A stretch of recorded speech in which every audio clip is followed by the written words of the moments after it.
मैं जी नहीं सकता, मैं जी नहीं सकता तेरे बगैर ऐ खुदा, मैं जी नहीं सकता। अब आपने बार बार ये बात सुना होगा, नए नियम का संदेश क्या है? क्या पुराने नियम का संदेश भी है? यदि पुराने नियम का संदेश है तो नए नियम का संदेश भी है। इसलिए हम बाइबल में देखते हैं पुराना नियम और नए नियम, ये दो भाग हम बाइबल में पढ़ते हैं। या तो हम नए नियम के बताए हुए मार्ग पर चलें या फिर हम पुराने नियम के अनुसार हम जिएं। यही दो तरह के जो नियम है जो परमेश्वर ने हमको दिए हैं। और यीशु मसीह के पहले तक परमेश्वर ने यहूदियों को, विशेष करके जो इज़राइली हैं, उनको परमेश्वर ने पुराने नियम दिए थे। मतलब पुराने नियम की जो व्यवस्था थी, धर्मशास्त्र था, उनको परमेश्वर ने दिया ताकि वे उनका अनुसरण करें, उनको पालन करें और उनके अनुसार वे जिएं। लेकिन ये तब तक था जब तक यीशु मसीह का आगमन नहीं हुआ। जब यीशु मसीह का जन्म हुआ, यीशु मसीह के बारे में जो लिखी गई भविष्यवाणियाँ थी कि यीशु मसीह का जन्म होगा, मसीहा आएगा, और उसके आने के बाद से पुराने नियम का जो धर्मशास्त्र है वो यीशु मसीह में पूरा हो गया। और उसके बाद परमेश्वर ने एक नया नियम स्थापित किया यीशु मसीह के द्वारा। मतलब यीशु मसीह की आज्ञाओं का नियम। जो कुछ भी यीशु मसीह ने सिखाया, जो कुछ भी यीशु मसीह ने बताया, समझाया, और यीशु मसीह ने जो नियम या फिर जो आज्ञाएं अपने चेलों को उन्होंने दिया, वही हमारे लिए अब लागू करते हैं। इसीलिए ही हम पुराने नियम की बातें पढ़ते ज़रूर हैं, उदाहरण के तौर पर, सीखने के लिए, समझने के लिए कि परमेश्वर ने पुराने समय में लोगों के साथ में कैसा व्यवहार किए, कैसे उनको चलाए हैं, कैसे उनको सिखाए हैं। क्योंकि परमेश्वर का स्वभाव हम पुराने नियम में भी देखते हैं, लेकिन नए नियम में बहुत सारी चीज़ें प्रकट हो जाती हैं और भी खुलकर, अच्छे तरीके से। पुराने नियम में जो बातें थीं वो बहुत कुछ बाहरी थी, बाहरी तौर तरीकों से परमेश्वर ने उनको सिखाया, समझाया।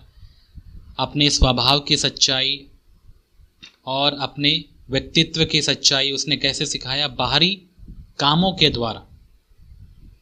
लेकिन हम नए नियम में क्या देखते हैं कि परमेश्वर ने अब बाहरी कामों के द्वारा नहीं, परंतु उसने खुद को यीशु मसीह में प्रकट किया, ताकि लोग अब डायरेक्टली यदि परमेश्वर को देखना चाहते हैं तो वो यीशु मसीह को देखकर समझ लें कि परमेश्वर कैसा है, क्या है। इसीलिए जब यीशु मसीह का आगमन हुआ तो नए नियम का प्रारंभ हुआ। और नए नियम के प्रारंभ होने का मतलब है कि अब हम पुराने नियम के अधीन में नहीं हैं, परंतु अब हमारे पास में क्या है? नया नियम पाया जाता है। इसलिए हम नए नियम का सुसमाचार सुनाते हैं। मतलब यीशु मसीह के बारे में सिखाते हैं, यीशु मसीह की आज्ञाओं को समझाते हैं, और यीशु मसीह का अनुसरण कैसे करना है, उसके चेले कैसे बनना है, उसके समान कैसे बनना है, उसके बारे में हम ज़्यादा फोकस करते हैं। और यही नए नियम की या नए नियम का सुसमाचार है। और बड़े ही दुख की बात यह है कि विशेष करके उस एरिया में जहाँ पर आप रह रहे हैं, वहाँ पर नए नियम का संदेश बहुत कम सेवक लोग वहाँ दे रहे हैं, क्योंकि ज़्यादातर वे पुराने नियम के आशीषों, पुराने नियम की बातों को फोकस या केंद्रित करके ही वे लोगों को वचन सुनाते रहते हैं। जैसे मैंने बताया आपको, पुराने नियम की बातें मतलब शरीर से संबंधित, भौतिक चीज़ों से संबंधित, बाहरी चीज़ों से संबंधित जो भी चीज़ें हैं उन पर फोकस या केंद्रित करके परमेश्वर का संदेश देना। जैसे पुराने नियम में परमेश्वर ने उनको भौतिक आशीषें दी। भौतिक मतलब जो संसारिक हैं, जैसे धन, दौलत, घर बार, संपत्ति, ये सारी आशीषें थी पुराने नियम के लोगों के लिए। जैसे अब्राहम को परमेश्वर ने आशीषित किया, अय्यूब को परमेश्वर ने आशीषित किया, मतलब उस समय के लोगों को परमेश्वर ने इस संसार की भौतिक चीज़ों से आशीषित किया। तो ये पुराने नियम के लोगों के लिए था, लेकिन ये संसार की जो आशीषें हैं ज़्यादा दिन तक रहती नहीं है। इसीलिए परमेश्वर ने नई वाचा बांधा यीशु मसीह के द्वारा, ताकि अब उस पर विश्वास करने वाले भौतिक आशीषों में ही सीमित ना रहकर आत्मिक आशीषों जैसे अनंत आशीषों को भी वे पाएं। और परमेश्वर का जो आखिरकार जो योजना था, उसका जो अंतिम प्लान था, यही था कि उसके लोग, उस पर विश्वास करने वाले जो लोग हैं, आत्मिक आशीषें पाएं, जो कि अनंत आशीषें हैं। और यही असली आशीषें हैं जिनको हमें प्राप्त करना है। इसलिए आप देखते हैं पुराने नियम के लोगों को परमेश्वर ने इस संसार के धन दौलत से, जैसे संतान से, और ऐसी बहुत सारी जो भौतिक वस्तुएं हैं, उन चीज़ों से आशीषित किया, क्योंकि उस समय पवित्र आत्मा आया नहीं था, उनको परमेश्वर के बारे में ज़्यादा पता नहीं था, उन्होंने अनुभव नहीं किया था, और परमेश्वर ने उस समय के लोगों से ऐसा व्यवहार किया। लेकिन नए नियम यीशु मसीह के बाद आने के बाद परमेश्वर ने सब कुछ बदल दिया। अब परमेश्वर भौतिक चीज़ों पर ज़्यादा फोकस नहीं करते हैं। अब परमेश्वर हमारे सांसारिक जो चाहते हैं, सांसारिक ज़रूरतें हैं, उन पर ही ज़्यादा फोकस नहीं करते हैं। वो परमेश्वर हमको देंगे, क्योंकि हमको इस संसार में जीना ज़रूरी है। लेकिन यही सच्ची आशीषें हैं, अनंत आशीषें हैं, ऐसा नहीं है। आज हमारे पास धन है, कल चला जाएगा, मतलब ये सच्ची आशीष नहीं है। सच्ची आशीष उन्हें कहते हैं जो हमारे साथ अनंत काल तक रहे, हमेशा हमेशा रहे। और जो ये धन दौलत है, और विशेष करके जो रिश्तेदारी है, हमारे बच्चे हैं, पति है, पत्नी हैं, ये सारे जो रिश्ते भी हैं, वो इस संसार के लिए ही हैं। एक बार आप इस संसार को छोड़ेंगे, सब कुछ खत्म है। इसका मतलब ये आशीषें ज़रूर हैं, लेकिन ये सच्ची आशीषें नहीं है। सच्ची आशीषें मतलब अनंत काल से भरी हुई आशीषें, मतलब अनंत आशीषें जो कभी खत्म ना हो। और ऐसी भौतिक आशीषों से परमेश्वर ने पुराने नियम के लोगों को आशीषित किए थे। लेकिन अब परमेश्वर की योजना के अनुसार अब परमेश्वर हमें नए नियम की आशीषों से भरपूर करना चाहते हैं। और वो कौन सी आशीषें हैं? वो आशीष का मात्र एक ही नाम है, वो है यीशु मसीह। जिसने यीशु मसीह को प्राप्त किया, उसने अनंत आशीषों का खजाना पाया है। अनंत आशीषों का खजाना ही है यीशु मसीह। इसलिए जो हमारा फोकस है, हमारा जो केंद्र है, और हमारा जो आशीष है या हमारा जो आशीर्वाद है, वो और कुछ नहीं परंतु यीशु मसीह ही है। इसीलिए हम हमेशा से ही, मैंने आपको यही बताया है, हमने फोकस भी किया है कि केवल आप यीशु मसीह को प्राप्त करने के लिए ही आप जिए। यीशु मसीह में बढ़ने के बारे में ही आप सोचिए। यीशु मसीह के स्वभाव में परिवर्तित होने के बारे में ही आप सोचिए।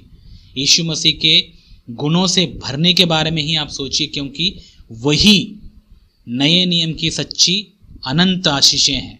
कौन? यीशु मसीह। और जिसने यीशु मसीह को पाया, यीशु मसीह में जो बढ़ रहा है, यीशु मसीह के प्रेम में जो बढ़ रहा है, यीशु मसीह के स्वभाव में जो बढ़ रहा है, वो किस में बढ़ रहा है? अनंत आशीषों में बढ़ रहा है।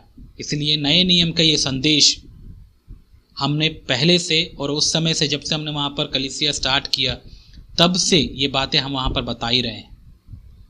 और ये बार बार मैं आपको प्रोत्साहित करता रहूँगा, आपको मैं चिताता रहूँगा कि आप पुराने नियम के सेवकों के अनुसार या उनके वचनों को सुनकर आप मत जिए। क्योंकि आज के समय में बहुत सारे ऐसे उपदेशक हैं, ऐसे सांसारिक प्रचारक हैं, जो आपको पुराने नियम की आशीषों को बताकर आपको उन चीज़ों के प्रति आकर्षित करेंगे। पुराने नियम की आशीषें क्या हैं? भौतिक आशीषें, जो आपके शरीर से या फिर संसार से संबंधित रखती हैं। अब ऐसा नहीं कि परमेश्वर आपको ये आशीषें नहीं देंगे, वो देंगे ज़रूर, लेकिन उस पर ही फोकस आपको नहीं करना। वो आपको फ्री में परमेश्वर देंगे, उस पर आपको फोकस करके उसके अनुसार ही आपको जीने की ज़रूरत नहीं है। परंतु फोकस आपका कहाँ होना चाहिए? यीशु मसीह पर और उसके आत्मिक और अनंत आशीषों पर। कि उसके प्रेम में आप बढ़ो, उसके स्वभाव में आप बढ़ो, उसके गुणों में आप बढ़ो। ये है जो अनंत काल की आशीषें हैं, जो नए नियम की आशीषें हैं। तो इस पर आप फोकस करिएगा, राइट। और ऐसा वहाँ पर संदेश सुनाने के लिए परमेश्वर ने हमारी सहायता की, और उसी का फल है आप लोग कि अभी आप भी इन्हीं बातों पर फोकस कर रहे हैं। और प्रभु से लगातार आप दुआ करते रहिए कि आप अपने फोकस या अपने केंद्र से हटे ना, अपने केंद्र से भटके ना, क्योंकि हम जिस समय में रह रहे हैं यहाँ पर आकर्षण बहुत है। और विशेष करके ये आकर्षण पता है कहाँ से आता है?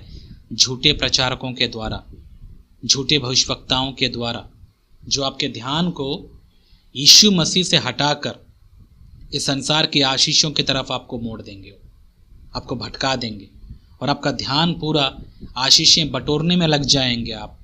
लेकिन आप यीशु मसीह को कभी प्राप्त नहीं कर पाएंगे, यीशु मसीह को कभी अनुभव नहीं कर पाएंगे। इसलिए हमारा जो पूरा फोकस और केंद्र होना चाहिए वो यीशु मसीह ही होना चाहिए।